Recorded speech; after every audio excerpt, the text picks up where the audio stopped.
Vamos a continuar con Jesús sanador. Vamos a ver los milagros de Jesús en orden cronológico. Amén. Los invito, por favor, al primer milagro de sanidad.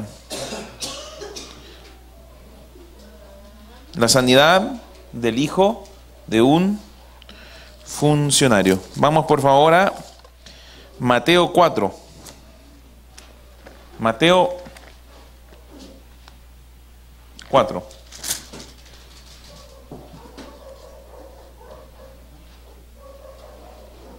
Perdón, estoy equivocado. Juan 4, 46 a 54.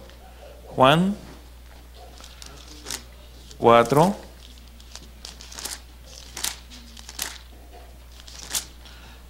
46 a 54.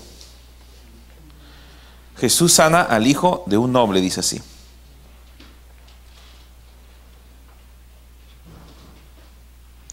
(43) dice: 2 días después salió de allí y fue a Galilea, porque Jesús mismo dio testimonio de que el profeta no tiene honra en su propia tierra.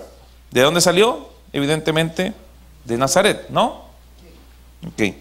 Cuando vino a Galilea, los galileos le recibieron, habiendo visto todas las cosas que había hecho en Jerusalén en la fiesta, porque también ellos habían ido a la fiesta. Vino pues Jesús otra vez a Caná de Galilea, donde habían convertido el agua en vino, y tuvieron la media fiesta. Y había en Capernaum un oficial del rey, cuyo hijo estaba enfermo. ¿Qué había en Capernaum? Un oficial del rey, cuyo hijo estaba a punto de morir. Amén. Enfermo. Cuando oyó que Jesús había llegado de Judea a Galilea, vino a él y le rogó que descendiese y sanase a su hijo, que estaba a punto de morir. ¿Cuándo qué? Cuando oyó que Jesús había llegado de Judea a Galilea. O sea, este oficial del rey ya se había enterado de Jesús, ¿cierto? Llegó Jesús a la ciudad, tengo que encontrarlo. O sea, evidentemente o había escuchado el mensaje o habían ido a él con el mensaje de Jesús, ¿cierto? Porque si no, era un judío más que llegó a Caná de Galilea, nada más. Amén. Allí él había realizado un milagro. Un milagro de multiplicación, de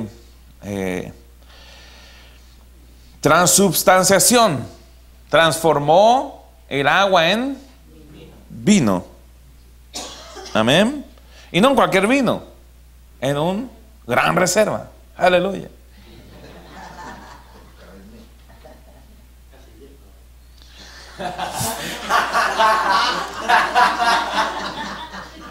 Que un ujier saque ese señor de aquí.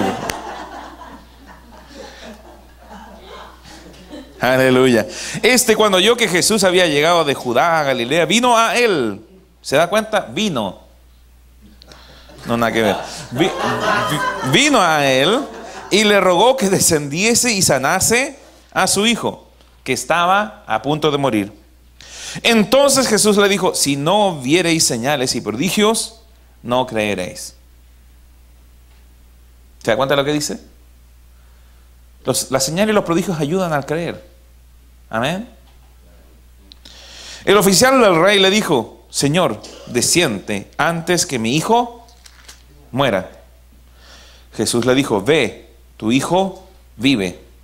Y el hombre se fue dudando. ¿Ah, no? ¿Qué dice? Y el hombre creyó la palabra que Jesús le dijo y se fue. ¿Qué habría pasado si no hubiese creído? Cuando él ya descendía, sus siervos salieron a recibirle y le dijeron nuevas, diciendo: tu hijo vive. Entonces, bueno, evidentemente, él tenía ya toda expectativa de que su hijo moría, ¿cierto? Entonces él les preguntó a qué hora había comenzado a estar mejor. Y le dijeron: ayer a las 7 le dejó la fiebre. El padre entonces entendió que aquella era la hora en que Jesús le había dicho: tu hijo vive. Y creyó él con toda su casa. Esta segunda señal hizo Jesús cuando fue de Judea a Galilea. ¿Se da cuenta? ¿Qué desató el poder de Dios sobre la vida de su hijo? El creer. Fe. ¿Necesitó Jesús estar allí? No. No. ¿Quién me ha llamado por teléfono y ha recibido sanidad? Yo. ¿Por teléfono? ¿Cierto? Lumbagos, dolores, infecciones urinarias, úlceras en la piel, herpes, ataques al corazón. Oiga, ¿cuántas cuestiones me han llamado por cosas feas? ¿Eh? ¿Sí? Entonces, esto puede vivirlo usted también, hermano. Si lo que usted tiene que hacer es simplemente predicar el Evangelio. Porque él sabía quién era Jesús. Él había oído de Jesús.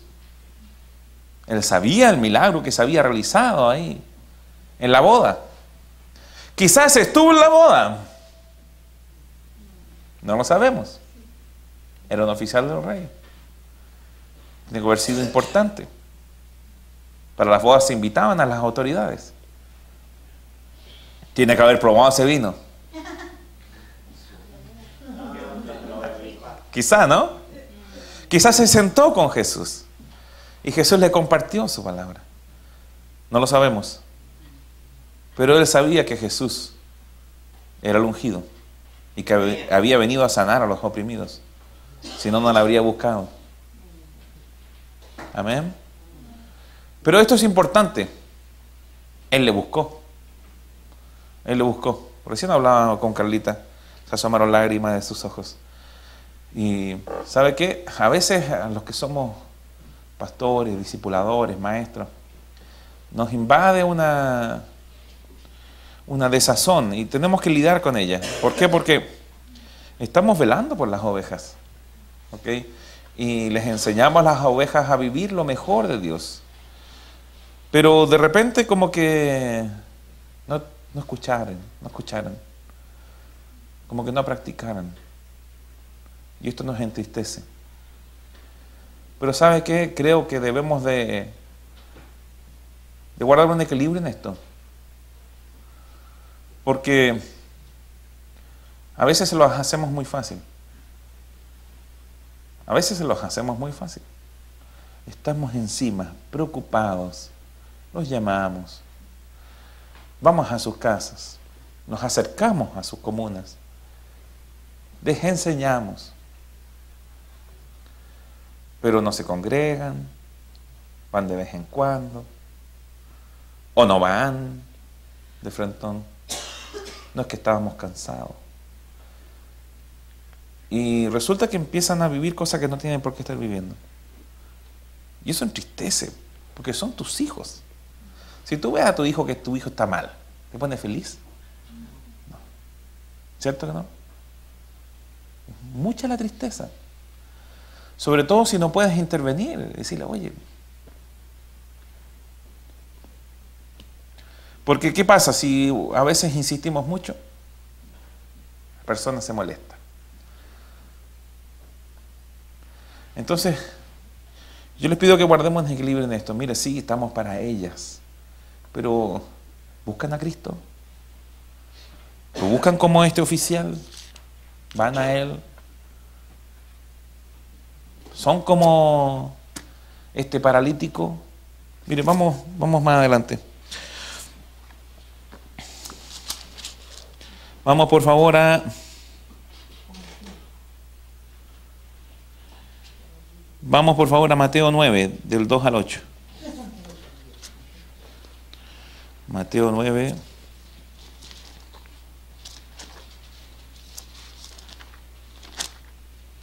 Ok, no estoy siguiendo el orden, pero vamos a pasar por todos los milagros de Jesús. 9, del 2 al 8. Entonces, entrando Jesús en la barca, pasó al otro lado y vino nuevamente, ¿ve? Vino por todos lados a su ciudad. Y sucedió que le trajeron un paralítico tendidos sobre una cama. Y al ver Jesús la fe de ellos, dijo al paralítico: ten ánimo, hijo, tus pecados te son perdonados. Entonces algunos de los escribas decían dentro de sí: este blasfema. Y conociendo Jesús los pensamientos de ellos, dijo: ¿por qué pensáis mal en vuestros corazones? Porque ¿qué es más fácil? ¿Decir los pecados te son perdonados o decir levántate y anda? Pues para que sepáis que el Hijo del Hombre tiene potestad en la tierra para perdonar pecados. Dice entonces al paralítico: levántate, toma tu cama y vete a tu casa. Entonces él se levantó y se fue a su casa. Y la gente al verlo se maravilló y glorificó a Dios, que había dado tal potestad a los hombres, tal autoridad a los hombres. Aleluya. Vamos por favor a Marcos 2. Va a agregar luz a esto.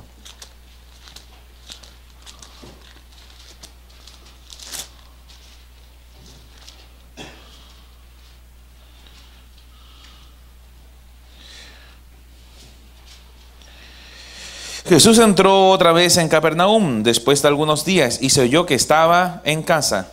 ¿Dónde? En su casa. Amén. Oh, Jesús tenía casa. Aleluya por eso también. E inmediatamente se juntaron muchos, de manera que ya no cabían ni aún a la puerta, y les predicaba la palabra. Esta es una buena peña, ¿no? Me acuerdo de la casa de la luz y ya... Entonces vinieron a él unos trayendo un paralítico que era cargado por 4. Y como no podían acercarse a él a causa de la multitud, descubrieron el techo de donde estaba. Y haciendo una abertura, bajaron el lecho en que yacía el paralítico. Al ver Jesús la fe de ellos, dijo al paralítico: hijo, tus pecados te son perdonados. ¿Cómo vio Jesús la fe de ellos? Tenían así una cara de fe. Por la acción, ¿no? Oiga, si usted es paralítico, ¿dejaría que lo subieran a un techo? Aquí está lleno. Se agolpa la gente en este lugar. Y vienen 4 personas con un paralítico. Y lo suben al techo. Y sacan una fonolita y meten al paralítico por el hoyo. Wow. Se necesitaría fe, ¿no? Oye, si se nos cae el paralítico, bueno, ¿qué importa si ya está paralítico? En realidad. Pero el paralítico no gritaba, ¿no? ¿Cierto? ¿Estaban de acuerdo? ¿Ah? ¿Qué están haciendo, locos? Porque vio la fe de ellos. Entonces estaban todos llenos de fe. Hicieron esta locura. Se subieron al techo. Pero ¿qué locura están haciendo nuestros discípulos? ¿Quién se está subiendo al techo? ¿Quién está haciendo una abertura en él? ¿Quién está dispuesto a luchar por lo mejor de Dios? No porque haya que luchar con Dios,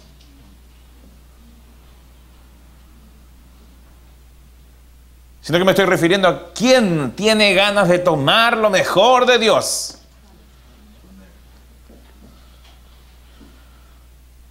¿Cómo traspasar esta pasión por Cristo? ¿Cómo mostrarles cuán grande amor ha tenido Él por nosotros?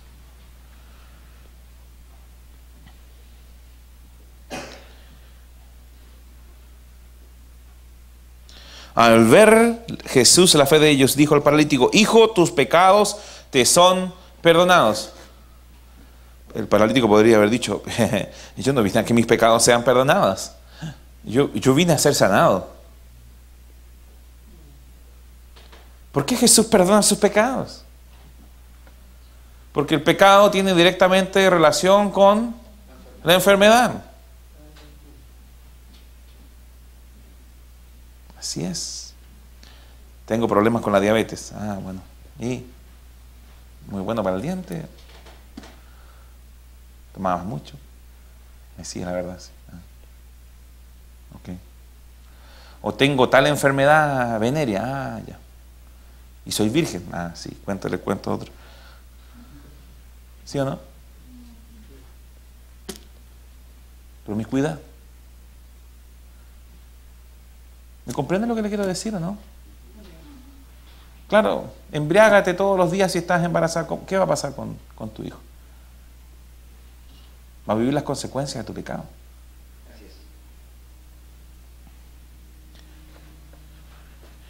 Pero cuando uno dice pecado, la gente salta. Oh, dijo pecado. La palabra prohibida. La gente no lo quiere escuchar. ¿Cuántas veces tú al día escuchas la palabra pecado? No lo escuchas. No lo nombran. Y si uno lo dice, se asusta. Este es fanático religioso.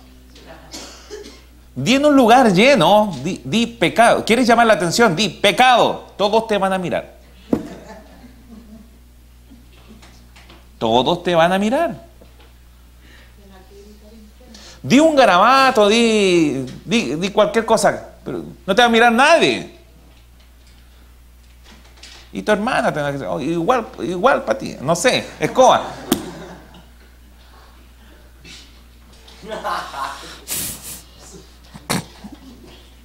Ay, Señor.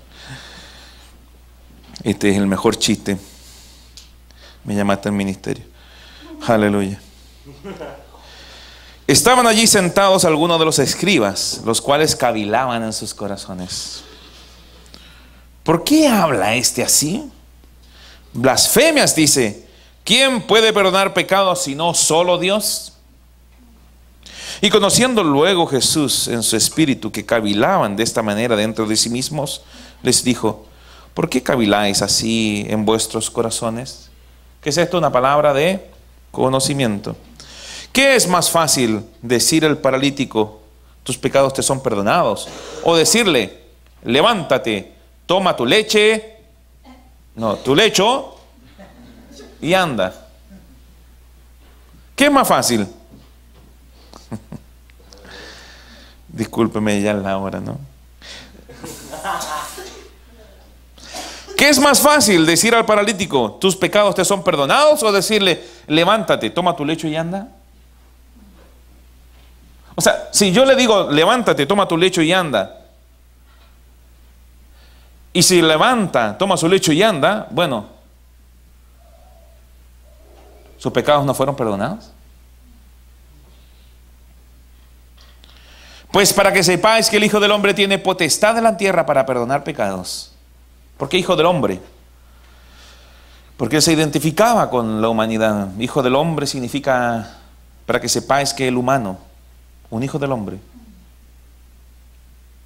tiene potestad en la tierra para perdonar pecados. Dijo el paralítico, a ti te digo, levántate, toma tu lecho y vete a tu casa. Entonces él se levantó enseguida y tomando su lecho salió delante de todos, de manera que todos se asombraron y glorificaron a Dios diciendo, nunca hemos visto tal cosa. Aleluya. Hermanos, el sacrificio que perdona cualquier pecado ya fue hecho. Si las personas aceptan este sacrificio que perdona sus pecados, oiga, a ti te digo, levántate, toma tu lecho y vete a tu casa.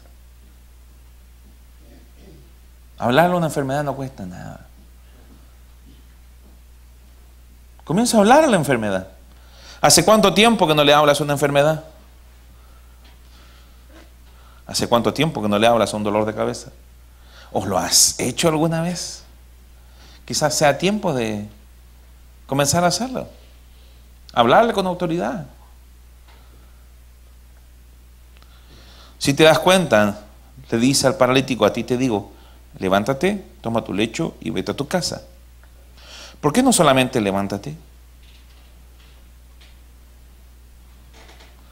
Porque Jesús era un experto en generar fe en las personas. De esta manera él podía preverlo. Cuando yo les hablo, genero imágenes en su mente. Las palabras son imágenes. Si yo les digo, miren, hay en mi mano una pelota azul y esta pelota es bañada ahora por un jarro con chocolate derretido. El 90% de ustedes se lo imaginó. Y el otro empezó a forzarse para no imaginárselo. No, bien se imagina, no, lo bien se imagina.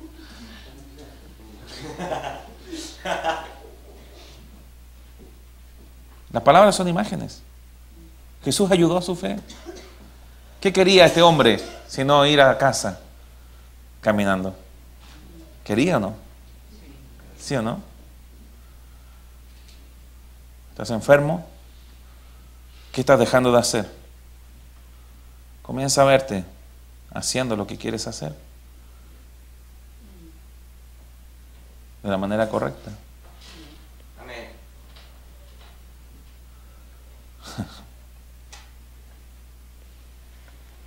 Levántate, toma tu lecho y vete a tu casa. Entonces él se levantó enseguida y tomando su lecho, salió delante de todos. De manera que todos se asombraron y glorificaron a Dios. ¿Qué hizo este hombre? Creyó. Creyó que podía levantarse. Tan simplemente con la palabra que Jesús había entregado. Creyó. Se levantó. No le dijo, soy paralítico. Creyó. Se levantó. Tomó su lecho y se fue a su casa. Amén. ¿Qué había visto Jesús? La fe de ellos. ¿Qué habían escuchado ellos? Que Jesús era el sanador. Amén. Gloria a Dios. Los invito ahora, por favor, vamos a Mateo 8, 14 al 15. Vamos para allá.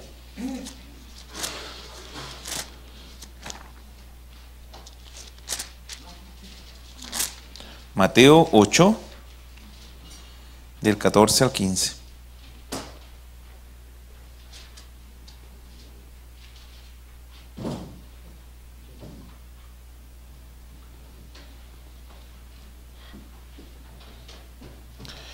Dice así, vino Jesús a casa de Pedro y vio a la suegra de éste postrada en cama con fiebre. Y tocó su mano y la fiebre la dejó. Y ella se levantó y le servía. Y cuando llegó la noche, trajeron a él muchos endemoniados. Y con la palabra echó fuera a los demonios y sanó a todos los enfermos. Para que se cumpliese lo dicho por el profeta Isaías, cuando dijo, él mismo tomó nuestras enfermedades y llevó nuestras dolencias. Entonces, bueno, aquí vemos a Jesús primeramente visitando a la casa de Pedro. Y vio a la suegra de éste postrada en cama con fiebre. Y tocó su mano y la fiebre la dejó. Y ella se levantó y le servía. Entonces, ¿qué hizo Jesús? Tocó su mano. Amén. Y estas serán las señales de los que creen. Marcos 16. Impondrán las manos y los enfermos sanarán. Aleluya. Entonces, si lo hizo Jesús, usted también lo puede hacer. Amén. Él lo prometió así. Amén. Aleluya. Pero vamos por favor a Marcos, que agrega algo adicional. Marcos 1, 29 al 34. En un pueblo italiano, al pie de la montaña, vive nuestro amigo Marco. ¿Quién vio eso? En una humilde morada. ¿Cómo lloramos con esa cuestión? No te vayas, mamá, no te alejes de mí. Ya. No pienso llorar. Marcos 1, 29 dice así. Al salir de la sinagoga vinieron a casa de Simón y Andrés con Jacobo y Juan. Amén. Y la suegra de Simón Pedro estaba acostada con fiebre. Y enseguida le hablaron de ella. Entonces él se acercó y la tomó de la mano y la levantó. E inmediatamente le dejó la fiebre y ella le servía. Entonces aquí no solamente nos muestra que tocó la mano de la suegra, sino que tocó la mano, se la tomó y la levantó. Amén. Entonces él se acercó y la tomó de la mano y la levantó. E inmediatamente la dejó la fiebre y ella le servía. Vamos ahora a Lucas 4, 38, 39, que Lucas agrega otra cosa. Lucas 4, 38, 39. 4, 38 y 39. Dice así: entonces Jesús se levantó y salió de la sinagoga y entró en casa de Simón. La suegra de Simón tenía una gran fiebre. ¿Qué es lo que era Lucas? Lucas era doctor. Los demás dicen que tenía fiebre, pero Lucas dice que tenía una gran fiebre. Interesante, ¿no? Tiene que haber sido una gran fiebre. Lucas era doctor. Lucas sabía cuándo era una gran fiebre. Amén. Y le rogaron por ella. E inclinándose hacia ella, reprendió a la fiebre. Y la fiebre la dejó. Y levantándose ella al instante, le servía. Entonces, ¿cómo fue? ¿Cómo es la cuestión? Porque todos dicen algo distinto. No están diciendo algo distinto, sino que son complementarios. Por eso son evangelios sinópticos, son distintas miradas de un mismo evento. ¿Ok? Entonces, ¿qué tiene que haber hecho Jesús? Llegó a la casa de Simón y le dijeron: oye, la suegra está enferma y ella es la que nos sirve. Tenemos hambre. No. Tenemos a la suegra enferma. No. Bueno, sí. Está enferma. Entonces Jesús tiene que haber ido y tiene que haber reprendido la fiebre. Fiebre, a ti te hablo en el nombre de... No, en el nombre de Jesús.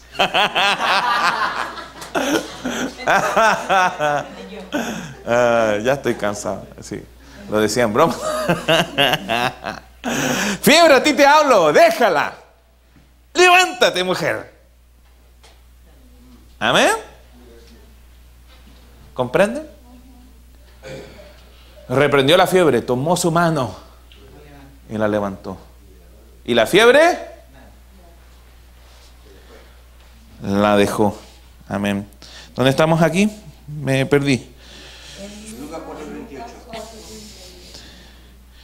Lucas 4. Sí, discúlpenme. 4:38. Aquí está.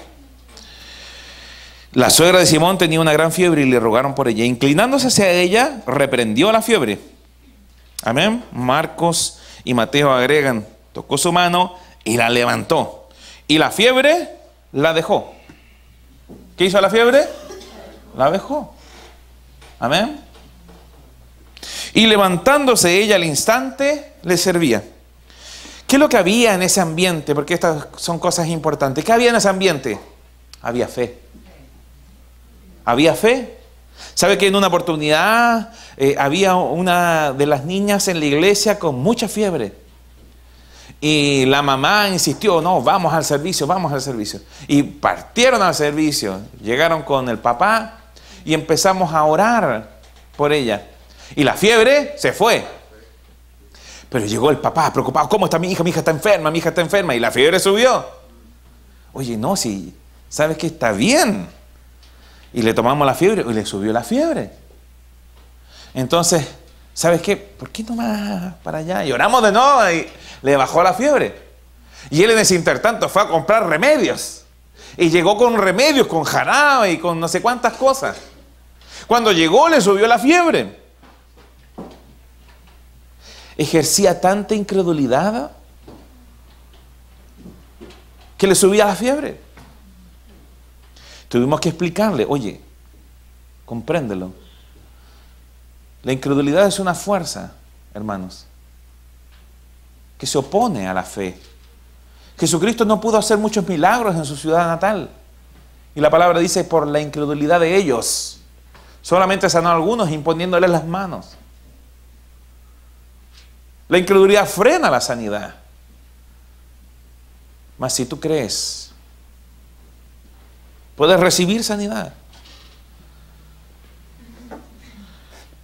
Es importante el ambiente. Es importante el ambiente. Es importante el ambiente. Recuerdo con tristeza cuando, ¿cómo se llamaba esta niña, la hija de la profesora del St. Margaret's? La Connie. Constanza. Estaba en clases y de pronto cae. Se empezó a poner morada. Tuvo un paro respiratorio. La llevaron a la clínica y la reanimaron. Y a mí me informan. Su papá era apoderado del colegio Mackay y mi hija estaba en el colegio St. Margaret's en Viña del Mar. Y el Señor empieza a hablarme, yo empiezo a tomar nota. Tenía que compartir una palabra con ellos. Voy a la clínica, me reúno con ellos y les explico la palabra de fe. Les comparto el evangelio. Ellos creen. Amén. Oremos entonces que Connie recibe su sanidad. El Señor me mostró en sueños de que la levantaba de entre los muertos. Y fuimos donde ella. El doctor me dijo, ella tiene muerte cerebral. Es un vegetal. No hace nada. No reacciona. No te puede comprender. Le dije, bueno, yo creo a mi Dios. Ustedes sigan creyendo. Y entré con los padres e impongo manos sobre esta niña. Le predico el evangelio. Su espíritu está escuchando. Le predico el evangelio. Y le digo, hija, si has creído este mensaje, tus pecados son perdonados. En ese minuto comienza a llorar. Y empieza a querer expulsar el tubo respiratorio. Algo que no podía hacer con muerte cerebral. Y le dije, bueno, desde hoy, desde este minuto, lo único que puede acontecer con ella es recuperación. Es recuperarse, recuperarse. ¿Lo creen? Sí, lo creemos, sí. Empezó a llegar gente. ¿Cuánto lo lamentamos? ¿Qué hicieron en algunos colegios? Se juntaron para pedir que Dios se la llevara. Hicieron ¿cómo se llama? ¿Responso? Hicieron una ceremonia, un responso para el descanso por su alma. En el fondo la declararon muerta. Al siguiente día la fui a ver, impuse mi mano sobre ella, estaba helada. La muerte estaba sobre ella. El padre prefirió creer lo que le dijo el doctor, porque le dijo, su hija ya no sufre. Y él no quería que su hija sufriera. Prefirió creer eso. Yo le dije, Señor, explícame. Tú me mostraste en sueños que la querías levantar. Y con mucha paciencia me dijo, sí, esa era mi voluntad. Pero no todo lo que acontece en la tierra es mi voluntad. Por eso han de orar que se haga mi voluntad. Por eso están para establecer mi voluntad. Ellos no quisieron. Por eso es importante que cuando tú necesitas creer por algo, te rodees de las personas adecuadas. Por eso es importante que cuando tú estás creyendo por algo, lo compartas solamente con gente que va a ayudar tu fe. Amén. La incredulidad te puede matar. Y necesitas estar fortalecido en fe. Mira, para todos viene un día malo.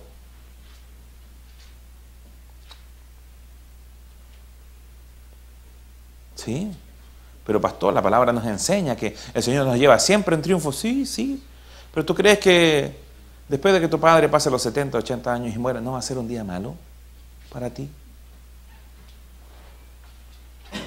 Va a ser un día malo, pero vas a estar preparado. ¿Y qué acontece si un hijo muere antes de tiempo?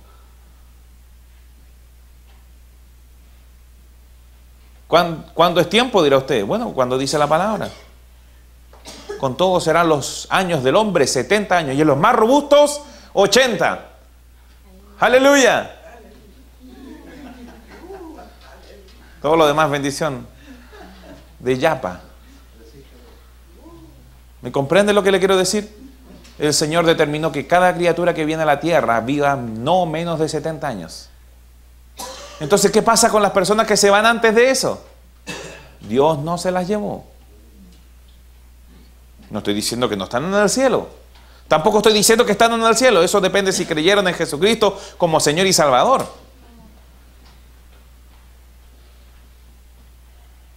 Lo que yo estoy diciendo es que si Dios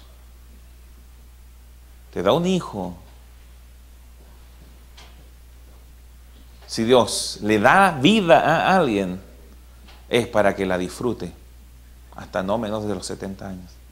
El ladrón vino a robar, matar y destruir. Jesús vino a darnos vida y abundancia. ¿Qué pasa, pastor, con esos bebés que mueren antes de tiempo? No es la voluntad del Señor. ¿Qué pasa, pastor, con si alguien muere a los 30 años? No es la voluntad de Dios. ¿Qué pasa, pastor, si alguien muere a los 60 años? No es la voluntad de Dios.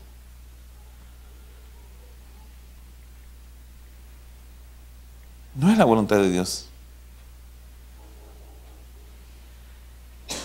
¿Qué pasa, pastor, si un embarazo quiere ser interrumpido? No es la voluntad de Dios. Mira lo que dice. En tu tierra no habrá mujer que aborte, ni que sea estéril, y alargaré el número de tus días. En tu tierra no habrá mujer que aborte. No tenemos por qué tolerar ningún aborto espontáneo. No tenemos por qué tolerarlo. No es parte de tu pacto. Si se gesta una vida, esa vida tiene que permanecer aquí en la tierra, conforme a la voluntad de Dios, hasta no menos de 70 años. Amén. Dios quiere que todos disfruten de esta vida completa y mueran en una perfecta vejez. Esto es importante, porque la fe comienza donde la voluntad de Dios es conocida. Entonces usted nunca más tiene que volver a pensar, bueno, quizá Dios me quiere llevar ahora. O quizá Dios se quiere llevar a mi hijo, o a mi hija, o a mi esposo. Si es antes de los 70 años, te tengo una noticia, no es Dios. Amén. Y si no es Dios, bueno, ¿qué dice la palabra? Sométanse pues a Dios y resistan al diablo, y el diablo huirá de vosotros. Amén. Pero someterse a Dios significa someterse a su palabra. Es ser obediente a su palabra. Usted no puede efectivamente, de manera efectiva, de manera eficiente, de manera eficaz, resistir al diablo, si no está sometido a Dios. Porque si no está sometido a Dios, bueno, estás en desobediencia. La desobediencia es pecado. Y el pecado es la carretera principal por la cual el diablo entra a tu vida. Simple.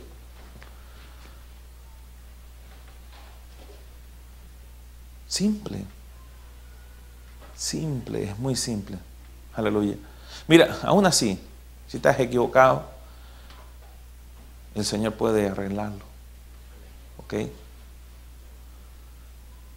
Si has cometido errores en tu vida, el Señor puede arreglarlos. Amén. Dios es bueno, misericordioso, paciente, bondadoso. Y Él quiere que vivas una vida larga y abundante.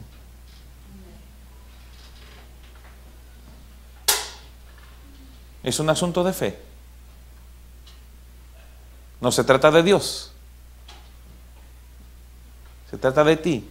Dios ya hizo lo que tenía que hacer. ¿Puedes creerlo? ¿Quieres tomarlo?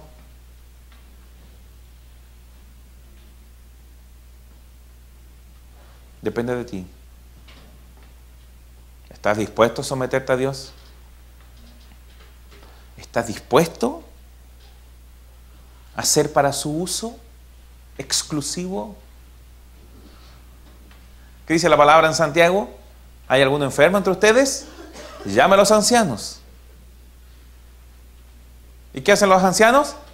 Le ungirán con aceite, la oración de fe. Pero, ¿por qué? Vamos a esa escritura, ¿sabe que la tengo que leer? Vamos a Santiago.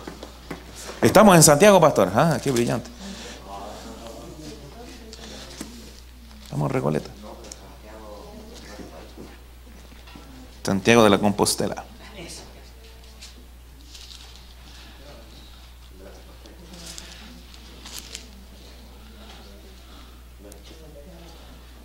Dice así, 5:14, debería saberlo.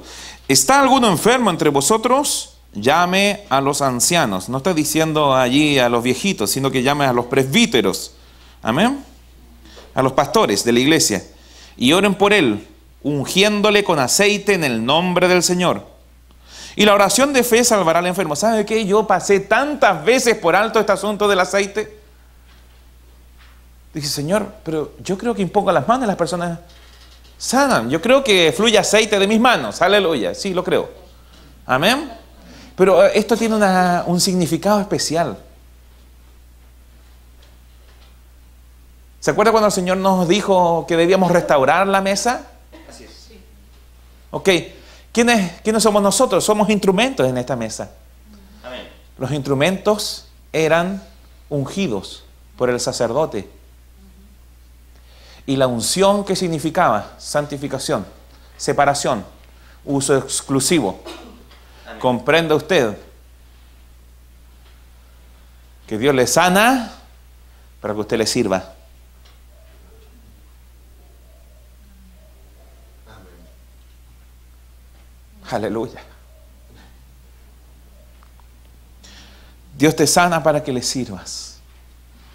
Dios te sana para que seas santo, Amén. apartado para su uso exclusivo. Y ese es el problema. Muchos vienen, son sanados, se van al mundo y vienen con problemas después. Y oren por él, ungiéndole con aceite en el nombre del Señor, en señal de separación, de consagración.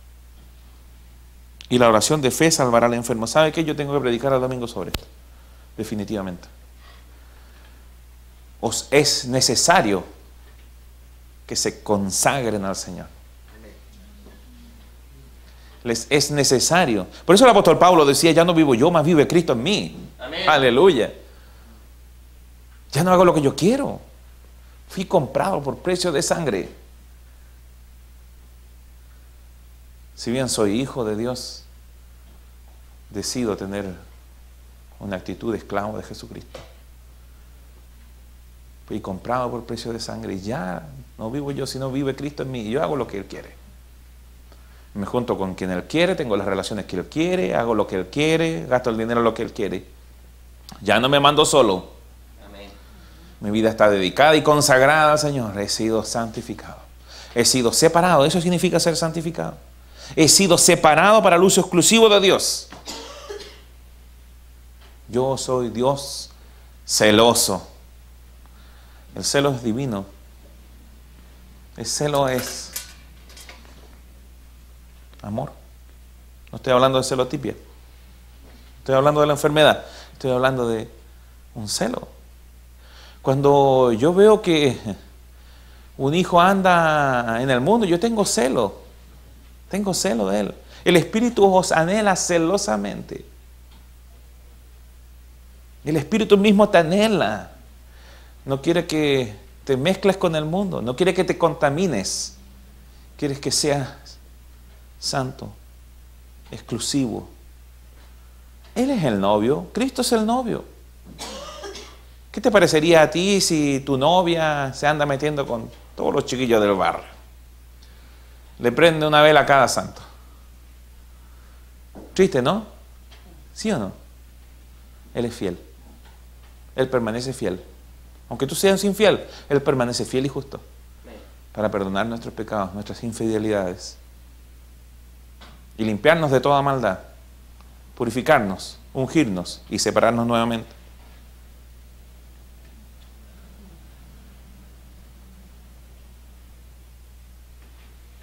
Aleluya. Gracias, Señor. Y la oración de fe salvará al enfermo, y el Señor lo levantará. Y si hubiere cometido pecados, le serán perdonados. Confesaos vuestras ofensas unos a otros, y orad unos por otros, para que seáis sanados. Confesaos. Nuevamente, el pecado aquí de por medio. ¿Confesad qué? El pecado. Confiesa tu pecado. Oiga, no hay nada más liberador. ¿Saben qué? He estado cometiendo este pecado. Lo confieso. Usted puede ser restaurado. Aleluya. Me he estado metiendo en el mundo. Me he ido de parranda con los ídolos. Hay algo que el apóstol Juan resalta muchísimo y dice: hijitos, cuidaos de los ídolos. Dice así, versículo 21, hijitos, guardaos de los ídolos. Amén. Primera Juan 4, 21. Hijitos, guardaos de los ídolos. Amén. Aleluya.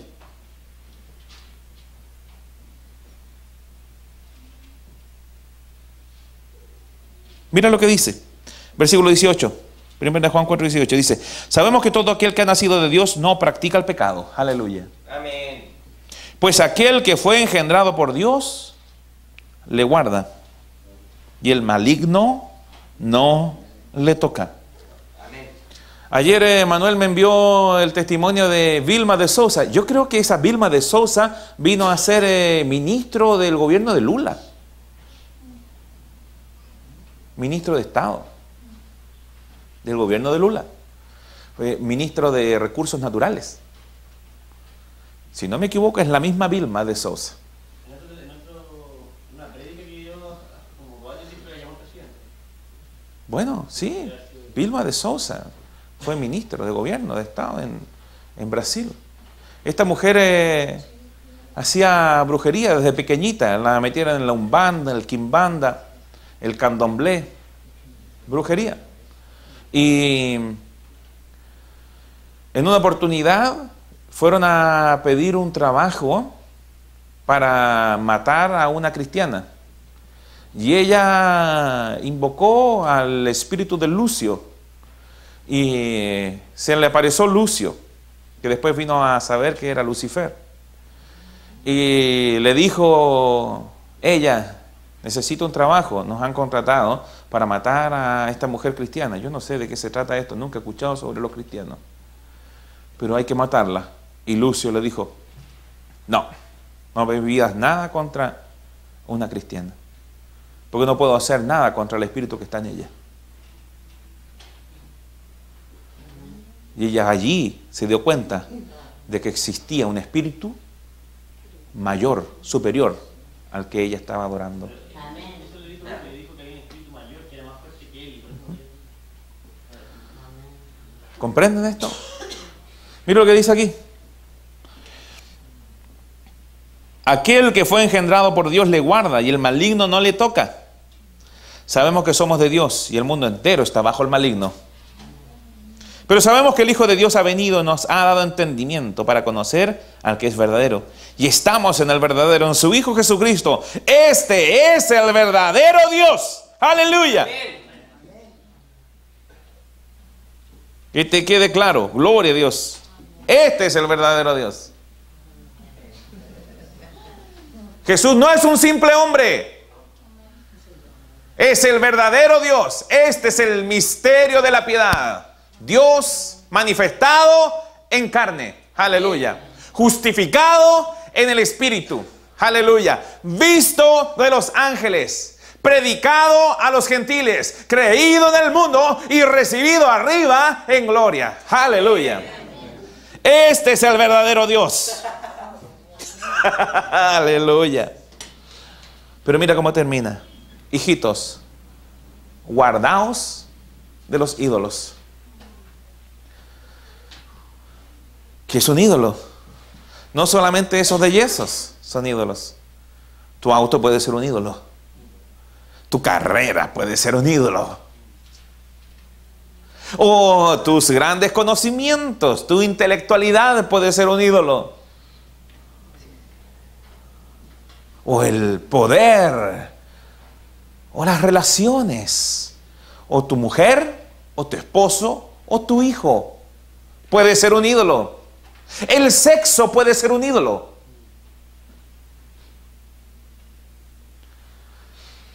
Todo lo que coloque a Dios en un segundo lugar es un ídolo.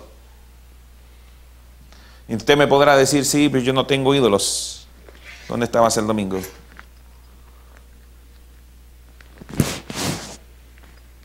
¿Dónde has estado todo este tiempo?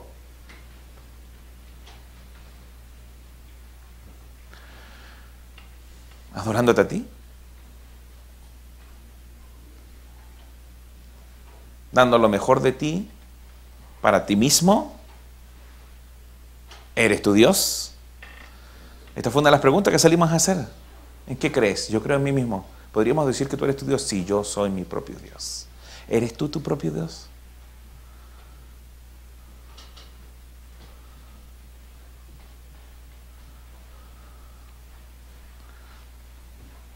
Puedes decir muchas cosas, pero si yo no te voy a hacer un hoyo en el techo,